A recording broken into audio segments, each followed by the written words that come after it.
What's going on, everybody? It's AG here. Today, we're going to take a look at my way too early SEC power rankings. This isn't a tier list form, so we've got favorites, contenders. So you're telling me there's a chance, and then better luck next year. So if it's better luck next year, pretty much that means better luck in 2026 because it ain't happening this year.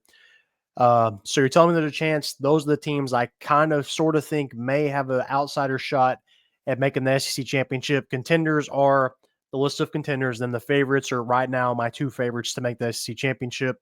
We'll start out the bottom. Better luck next year. I've got Oklahoma. With what they've been so far under Brent Venables, they've got Washington State's quarterback coming in. And with how they've done so far with Brent Venables, I just don't see it happening. It seems like things are trending down with him, and I wouldn't be shocked if he ends up getting fired here in the next year or two. Mississippi State, Jeff Lebby.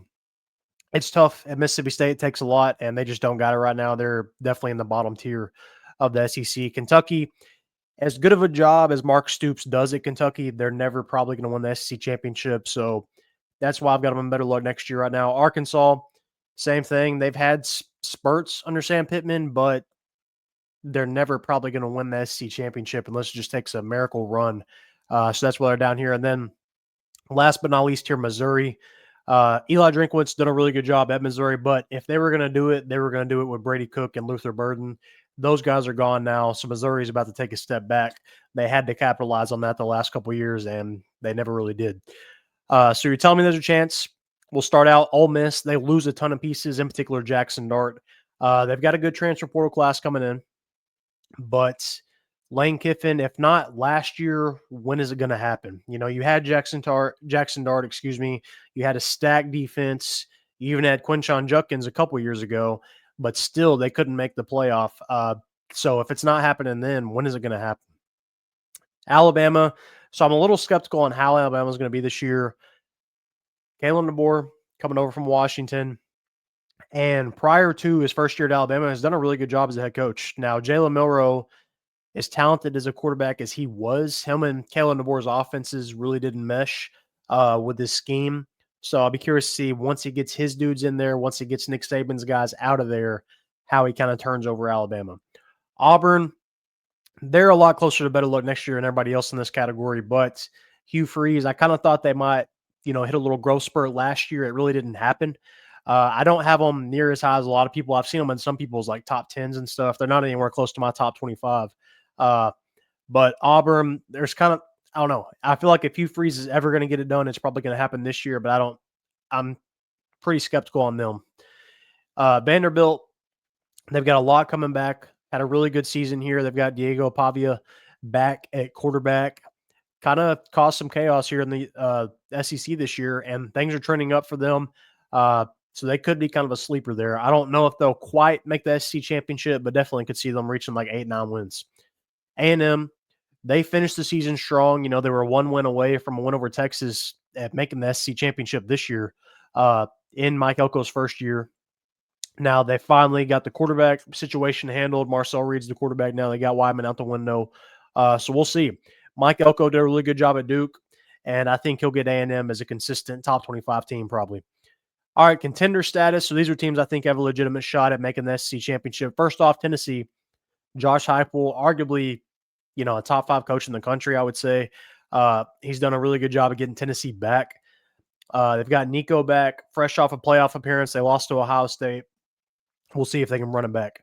South Carolina, you've got LaNorris Sellers coming back. He's going to be a future probably number 1 overall NFL draft pick. You've got to capitalize on having him. They were 1 win away from making the playoff this year. I think they're in good shape to really make some noise in the SEC next year. LSU, Brian Kelly, pretty consistent. His floor is probably like 8-9 wins every year. They've got a lot of pieces coming back from this past season. Garrett Nussmeier at quarterback. So they've got some weapons. Kind of a disappointment this year, but I think they'll have a nice bounce back year next year. Florida, I'm even shocked to have them in this category, but with DJ Lagway, with Florida giving Billy Napier another year, I think they've got a shot here. They really turned it on at the end of the season, and they had the toughest schedule in the country last year. They're not going to have that tough of a schedule again. It's impossible to have the number 1. I mean, maybe, I don't know. But as of right now, it's probably not going to happen again. But Billy Napier, another year of getting all his dudes in. They're finally kind of turning that corner. You've got DJ Lagway back. He can win a game by himself at sometimes. I think Florida might have a shot next year. Favorite-wise, right now I've got these two teams that made it last year, Texas and Georgia. First off, start with Texas. One play away from sending it to overtime in the semis against Ohio State and making a national championship. That's 2 years in a row now. They were pretty much one play away from making the Natty. Now, Steve Sarkisian, what is his ceiling? In the SEC, can he keep it going? He's done a good job being 2 years consistent now at Texas with transitioning conferences, but can he do it in the SEC again? Especially with all the roster turnover they've got. They're losing a ton of pieces. Quinn Ewers is gone. You've got Arch Manning at quarterback now. A lot of people are pretty high on him. They've got a nice running back room, but they lose a lot of their receivers, lose a lot of their defense, a lot of their linemen. Sarkisian's got his work cut out for him here to kind of repeat and make the SEC championship again. And then Georgia.